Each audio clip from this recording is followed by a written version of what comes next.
Сәлеметсіздер ме балалар? Балалар, бүгін бізде жаратылыстану сабағы. Жаратылыстану сабағын бастамас бұрын біз ең бірінші садақ әдісі арқылы топқа бөлініп аламыз. Бірінші және екінші топ. Жақсы ма? Кәнеке, ең бірінші осы жебелерін аламыз. Садақтың жебелерін сол арқылы бөлінеміз. Қай топ? Бірінші топқа бара ғой. Екінші топ. Екінші топ. Жақсы. Бірінші топ. Жігіт бара отыра ғой. Жақсы, отыра ғой. Айнан көз алып. Екінші топ. Келе ғой, отыра ғой. Отыра. Екінші топ. Екінші топ. Жақсы, мына жаққа отыра бер. Екінші топ. Жақсы, мына жаққа келе ғой. Екінші топ. Және бірінші топ. Жақсы, керемет, иә? Яғни бірінші топ аяқ кімді өткізер ғой, иә? Айша. Жақсы. Топқа бөлініп алдық. Ең бірінші біз сабағымызды бастамас бұрын жылулық шеңберімізді жасайық. Кәнеке. 1, 2, 3, сынып ішін тұтыныз. Жағалықты тастаймыз. Сабақты біз бастаймыз. Керемет, жақсы. Отыра қойыңдар балалар, сабағымызды бастаймыз. Я, жақсы. Кітабымызды ашамыз. Бүгін сабақтамыз. Қандай сабақ өтті? Аят. Табиғи ресурстары. Жақсы.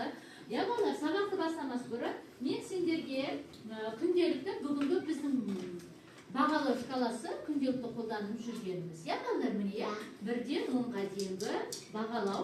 Әр жауап берген жауаптарына қарай 1 балдан қосып отырасыңдар. Жақсы ма?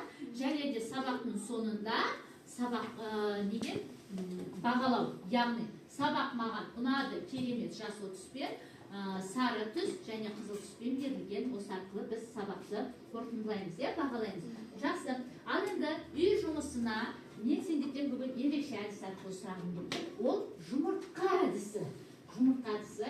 Яғни осы жұмыртқаның ішінде бізде сұрақтар. Сол сұрақтарға жауап беру арқылы сендердің үй жұмысына дайын екендеріңді білетін боламыз. Жақсы ма? Жақсы. Келе ғой, Арман. Арман бірінші қолын көтерді. Келе ғой.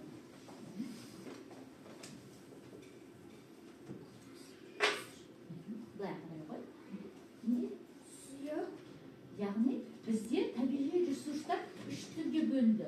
Соның ішіндегі сұйыққа не жатады? Су, мұнай. Су, мұнай. Керемет. Бір жауап қана. Жақсы. Қысқадан нұсқа. Келе ғой. Тез келеміз, тез жауап береміз. Жақсы ма балалар? Былай қараймыз. Табиғат ресурсы күйі. Табиғи ресурстардың күйі дейді. Қанша күйі бар?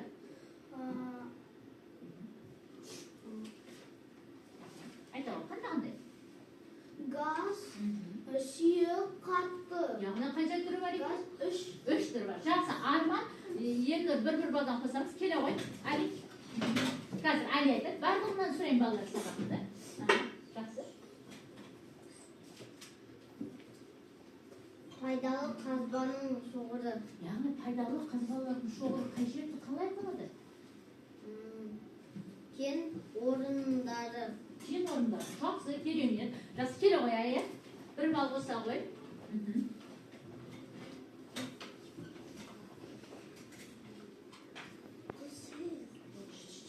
Қане? Газ түрінде.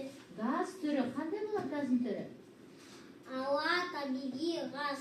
Ауа және табиғи газ болады. Айша, келе ғой. Келе ғой, Айша. Аят. Жібере ғой. Жақсы, келе ғой, келесі.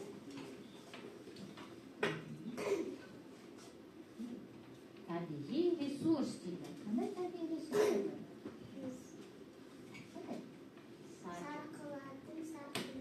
Сарқылатын және сарқылмайтын. Жақсы, керемет. Ал, Данеля.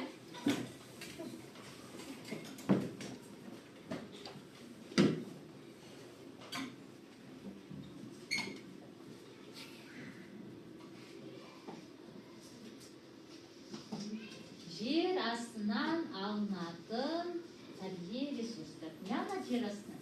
Ne anladın? Aha, ayta koyalım. Пайдалы қазбалар. Жақсы, отыра отырып алғыза ғой. Аха, келе ғой.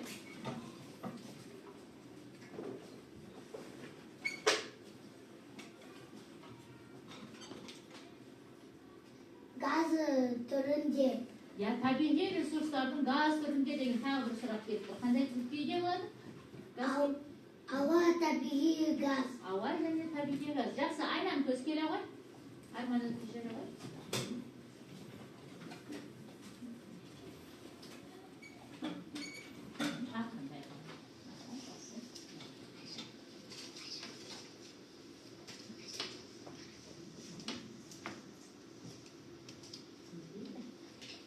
Шығу тегі қандай деді?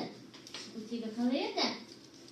Сарқылатын, сарқылмайтын.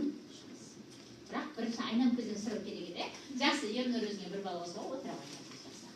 Кел оған Нұрайден. Соңғы сұрағымыз Нұрайден қалсын.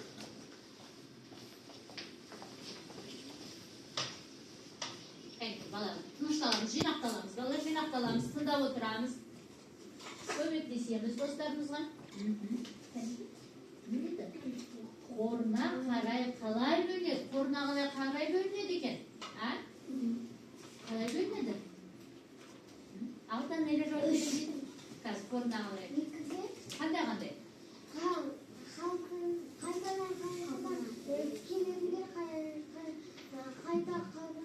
Яғни сарқылатын және сарқылмайтын болып екіге бөлінеді де, және соның ішінде сарқылмайтын екіге бөлінеді екен. Жақсы балалар, үй тапсырмасын барлығымыз жақсы орындады. Ал енді мен сендерге бүгінгі сабақтың тақырыбын ашу үшін осындай сурет бердім депті. Нұрайдың, сен айнам көздің қасына қарай. Кел, отыр, кел ғой. Кітабың тұра берсін. Кел. Тұра берсін бәрі. Тек қана осы неге ғана. Аха. Бұл не екен балалар? Ненің суреттері? Ғаламшар. Ал енді осы ғаламшардың ішінде бізге таныс ғаламшар бар ма? Иә. Сендерде қандай ғаламшар? Не ол? Жер мен Меркурий. Жақсы, ең бастысы бізде қайсы екен? Жер екен. Ал сендерде қандай? Күн екен. Яғни бүгінгі біздің сабақтың тақырыбы қандай екен? Күн мен жер. Күн мен жер екен. Яғни сол тақырыпты ашамыз. Күн мен жерді ашамыз. Нұрайдың отыра ғой орнына. Күн мен жерді ашамыз. Яғни барлығымыз аштық па? Жақсы. Бүгінгі сабағымыздың мақсаты жер мен күннің арасындағы байланысты түсіндіру екен балалар, иә? Бүгінгі сабағымыздың мақсаты осындай. Ең бірінші балалар, мен сендерге қайталауға арналған сұрақтарды қойдым. Ғаламшар дегеніміз не өзі? Білеміз бе? Планеталар. Дұрыс айтасың. Иә, олар ғарыштық планеталар қандай пішінге ие? Олар қандай болады пішіні? Дұрыс айтасыңдар, иә балалар?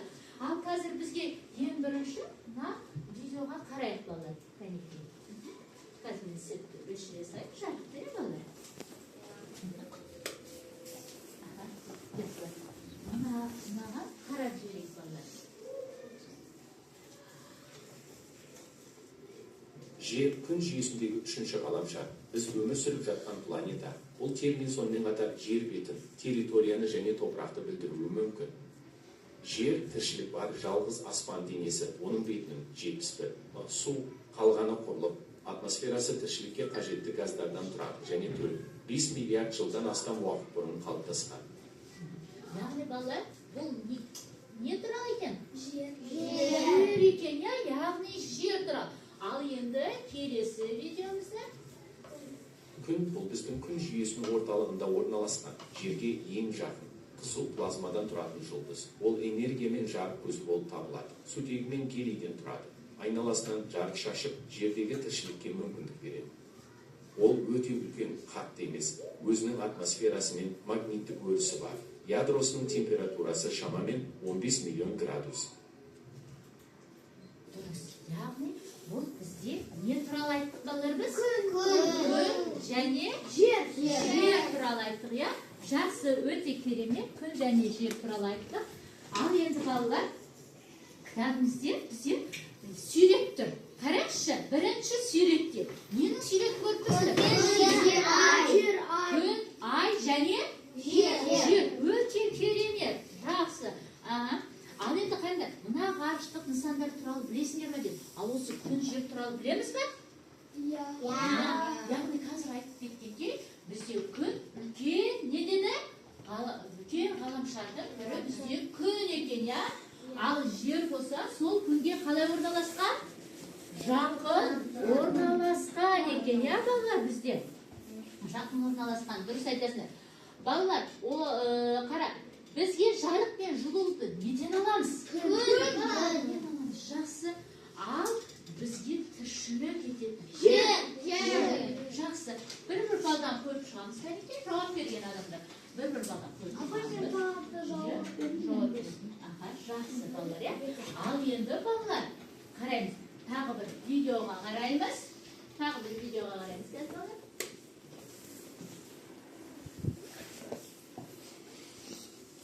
Экрандағы суреттерге мұқият назар аударамыз. Мына ғарыштық нысандар туралы не білесің? Олардың өлшемдерін салыстырмалы түрде ажыратуға бола ма? Біз жарық пен жылуды қайдан аламыз? Күн мен жердің бір-бірінен ерекшелігі қандай? Қай ғарыштық нысанда тіршілік бар? Балалар, күн жүйесінде 8 ғаламшар бар. Олар Меркурий, Шолпан, Жер, Марс, Юпитер, Сатурн, Уран, Нептун. Ал енді осында күнге ең жақын ғаламшар ол Меркурий. Одан кейін Шолпан, ал Жер үшінші тұр. Осы Меркурий, Шолпан, Жер, Марс ішкі ғаламшарлар деп аталады. Ал Юпитер, Сатурн, Уран, Нептун бұлар алып ғаламшарлар деп аталады. Бұрынғы кезде Плутон деген 9-шы ғаламшар болған. 2006 жылы бұл ғаламшардан алынып тастады. Себебі оның көлемі кішкентай. Сондықтан да ергежейлі ғаламшарлардың қатарына қосылды.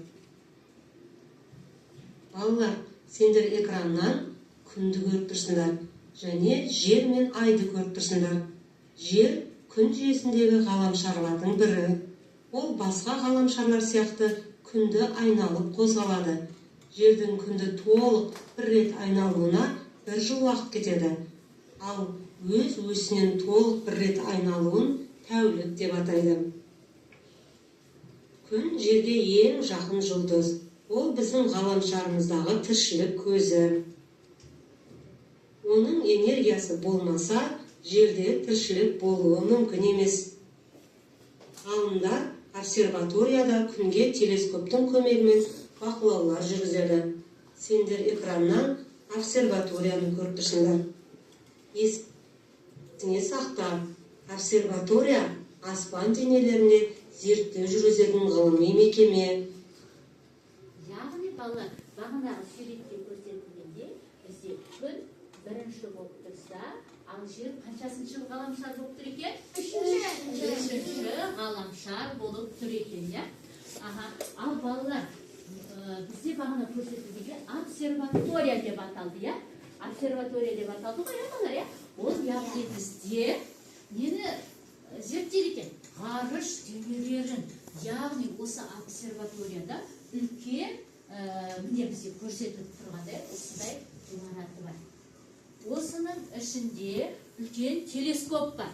Сол телескоп арқылы біздегі ғарышты, жұлдыздарды барлығын осы обсерваторияда үлкен телескоп арқылы зерттейді. Яғни бақылайды, көреді. Жұлдыздардың түрлерін білеміз ғой, қандай жұлдыз бар екен, оған тағы тоқталып жүрсін.